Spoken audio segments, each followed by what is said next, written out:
Now it's carving the time to do that, right? So But it's always dividend. time. Yeah, it pays dividends. So let me ask you this, Albert. You get into a call with a qualified leads, you close 50% of them, right? If I look at the bottom of the funnel, you discover 10 discovery call, 2-hour proposal because they are fit, 1 close. So if you get into a call with a proper lead, you close 50% of them, which is high. We're not going to assume this, but this is to say that this is good. And on average, it's 3,900 to 6,900 a month. Much you charge? Correct. How long do they typically stay with you? Typically, I would say it's because I do it like 3-6 months. Some stay longer than that, but I actually like the 6 month. It ranges right around that 6 month period. So curveball for you.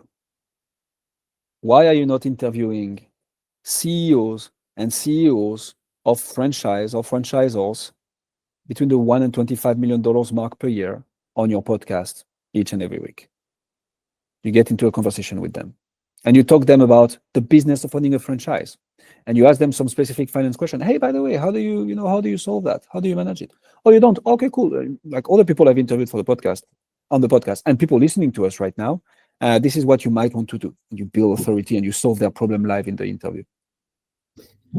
So I like that. And I think, so I just made that pivot for 2026. So my Q1 for that Valicites podcast is all squared away. This is where I messed up and I'm recognizing it. It's the Valicites podcast. And I'm almost going after 2 ICP because the Valicites podcast has all these financial leaders. And my original strategy was bring on these active LinkedIn financial leaders that are in AI and finance.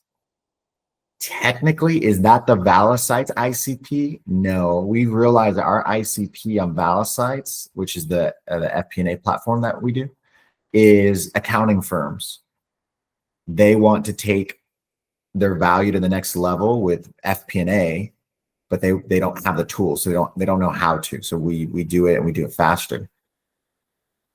So it's almost like, yeah, my whole strategy is all over the place on the podcast. Although it's getting like, I would say attention, if you look at the viewership, it's probably confusing because then every 4th episode, I'm selfishly bringing on a fitness executive.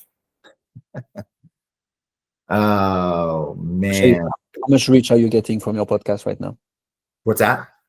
How much reach are you getting from your podcast right now? Downloads, views, impressions, the whole shebang. So we only have like 20 something subscribers. I'm getting outside of the tails of those that got good viewership, probably like 60 views each. So it's not a lot.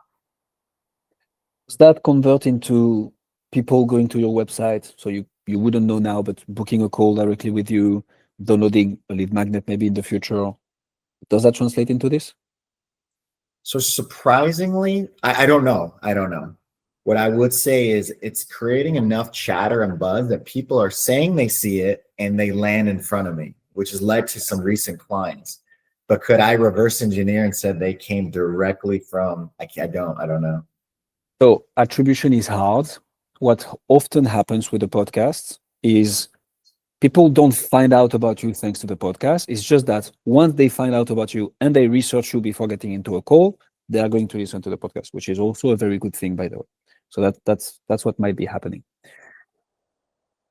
Let me show you what we do, Albert. I interview 3 to 4 B2B coach or consultants per day on my podcast. Wow.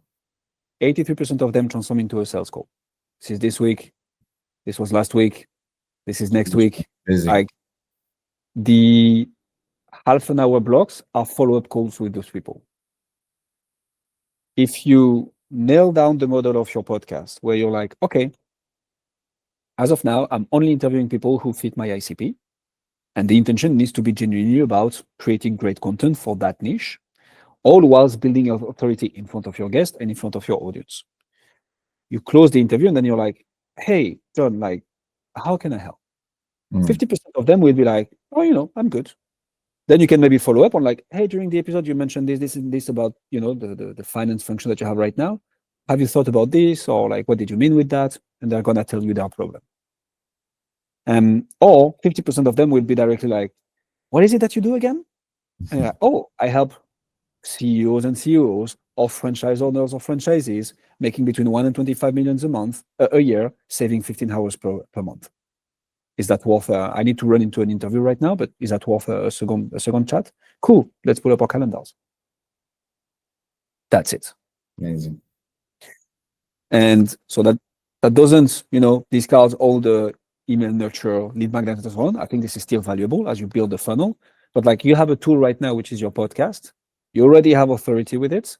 You are very clear on who you're targeting and who you're helping. Mm-hmm. Just get those people on the podcast. If you run a professional services firms and you are not growing as fast as you'd like, then I'd like to give you a free gift.